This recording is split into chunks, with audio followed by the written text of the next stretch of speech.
اہل عرب جو ہے نا، اہل عرب جب ان کی عورتوں کو حیض لائق ہو جاتا تو وہ لوگ ان عورتوں کو منحوس سمجھتے تھے کہ یہ کیا ہے، منحوس ہے، اس کا کھانا پینا بستر وغیرہ سب کچھ الگ کر دیا کرتے تھے.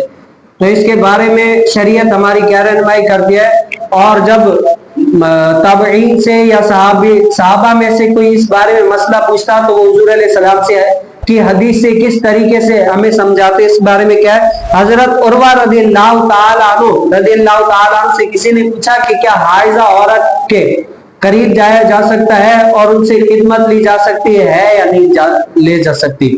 تو حضرت عروہ رضی اللہ تعالیٰ عنہ نے فرمایا کہ یہ عورتیں جو میرے قریب ہے، یعنی جو باندھی ہے یا گھر والی ہے، یہ حائضہ بھی ہوتی ہیں اور میں ان کے قریب یعنی ہم بستری کے علاوہ ویسے جاتا ہوں، ان سے کام کاج بھی کراتا ہوں، اس میں کوئی ممانعت نہیں ہے. اور نبی کریم صلی اللہ علیہ وسلم کی حدیث سے بھی یہ ظاہر ہے کہ مجھے حضرت عائشہ صدیقہ رضی اللہ تعالی عنہا نے خبر دی کہ وہ حیض کی حالت میں حضور علیہ السلام کو کنگا کیا کرتی تھی. جب نبی کریم صلی اللہ علیہ وسلم اعتکاف میں بیٹھتے، حضور علیہ السلام کا گھر اور مسجد نبی ایک ہی یعنی ساتھ تھے، بس دیوار کا فرق تھا. جب حضور علیہ السلام اعتکاف میں بیٹھتے تو اپنا سر میری طرف کر دیتے کہ میں یعنی حضور علیہ السلام کے بالوں کو کنگھی بھی کر دیتی تھی اور کہہ صاف بھی کر لیتی تھی.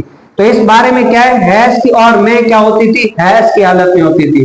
تو اس سے پتا چلا کہ حائضہ عورت سے ہم بستری کے علاوہ اگر کوئی خدمت لینا چاہے یا کام کرنا چاہے تو کر سکتا ہے، اس میں کوئی بھی ممانعات نہیں.